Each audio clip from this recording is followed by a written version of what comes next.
Io trovo 100 produttori che mi fanno fare i film senza fare la brung, senza trombare. Bentornati in soffitta. Mettetevi comodi tra vecchie pellicole, locandine stropicciate e sognacolori un po' sbiaditi, perché oggi vi porto in un viaggio dentro l'universo femminile dei film di Sergio Martino, dove la bellezza, la sensualità e l'ironia si mescolavano come in un cocktail perfetto. Le sue attrici non erano solo volti da copertina, erano personaggi, fantasie, icone che hanno lasciato un segno indelebile nel cinema italiano degli anni 70 e 80. Prima di partire ricordatevi di iscrivervi alla soffitta di Pippo e attivare la campanella, così non vi perdete nessuna delle nostre incursioni tra dive, fotoromanzi e B-movie. E se questa puntata vi farà venire voglia di rivedere certi film di notte fonda, lasciate un like e scrivetemi nei commenti quale di queste muse di Martino vi ha fatto battere il cuore. Ma mi sembri nuova! Sì? Bene, bene, è proprio quello che cercavo. Monta! 5.000! Capirai, che so? Monta, monta! Quando pensiamo a Sergio Martino, la mente corre subito alle sue donne, volti che hanno fatto impazzire il pubblico, corpi che il regista ha saputo filmare come opere d'arte in movimento.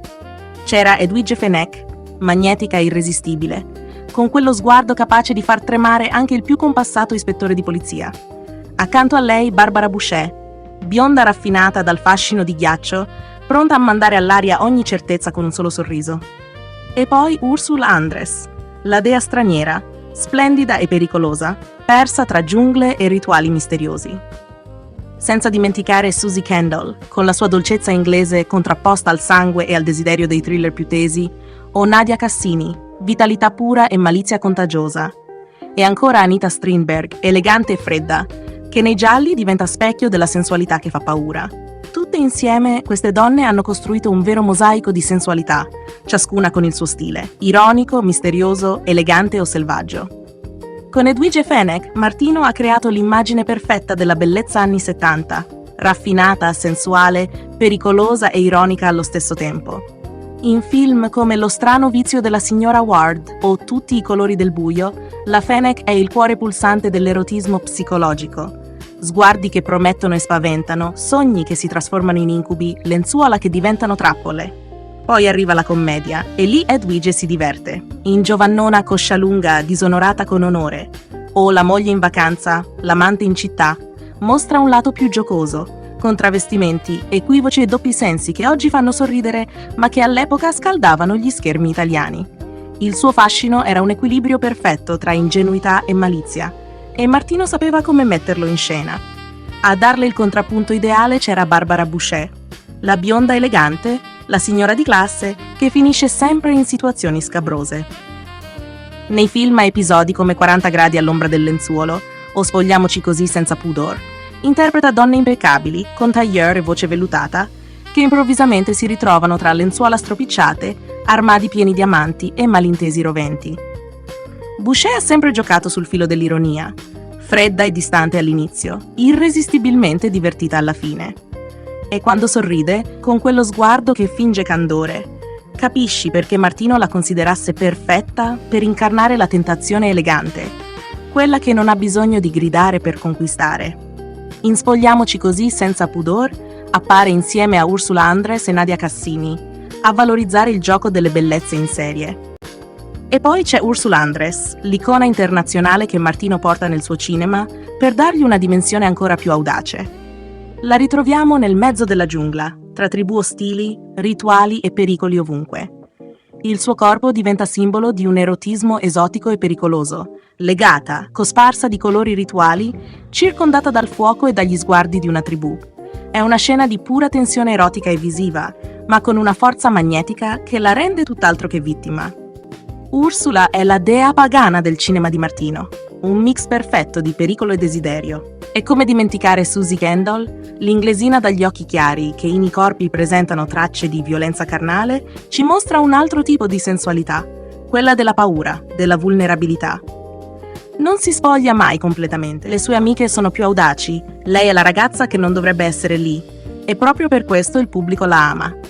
Quando la vediamo nascondersi nella villa con il killer in casa e i cadaveri nascosti, l'erotismo e la tensione si fondono in un brivido unico.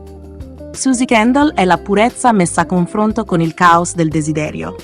Tra le muse di Martino c'è anche Anita Strindberg, glaciale e affascinante, la moglie tradita e misteriosa di "Il tuo vizio è una stanza chiusa e solo io ne ho la chiave". Nelle sue interpretazioni, la Strindberg porta una sensualità più sottile, fatta di sguardi taglienti, silenzi carichi e una bellezza che non deve gridare per affermarsi. E poi ancora la potente e scatenata Nadia Cassini, che in Spogliamoci così, senza pudor, entra nel gioco con la sua vitalità, le curve e le risate travolgenti. L'armadio! Oh no! Sì, no, sì, no, non è l'armadio! L'armadio, No, sì, invece, dai, no, entra! no. Entra nell'armadio che ci arriva mia moglie qui, che è una strage in quelle che... E Barbara Bach, star internazionale che in L'isola degli uomini pesce dona al film di Martino un tocco di fascino da copertina. Emerge dall'acqua in abito bagnato, viene legata a un altare e riesce a essere elegante e sensuale anche in un contesto d'avventura. Infine, volti come Janet Ogren, Paola Senatore, Dale Haddon e Sidney Rome si fanno notare, forse meno celebri, ma ugualmente vitali nell'universo femminile di Martino. Tutte insieme, queste donne formano il grande affresco cinematografico di Sergio Martino, un regista che ha saputo esaltare la bellezza femminile senza mai dimenticare il gioco, l'ironia e la libertà di quegli anni. C'erano scene che facevano discutere, certo, ma anche una voglia di raccontare la donna come motore del desiderio, del mistero e del divertimento. Oggi quei film ci fanno sorridere, ma ci ricordano un'Italia più coraggiosa, meno ipocrita, dove la sensualità si mescolava al sogno e il cinema non aveva paura di osare. E allora, soffittari, la domanda è questa. Se doveste scegliere una sola musa di Sergio Martino da portare qui in soffitta, chi scegliereste? La mora Edwige, la bionda Boucher, la divina Andress, la dolce Kendall, la scatenata Cassini, la sofisticata Bach o la misteriosa Strindberg? Scrivetemelo nei commenti. Lasciate un like se amate quel cinema fatto di luci soffuse e battute ammiccanti.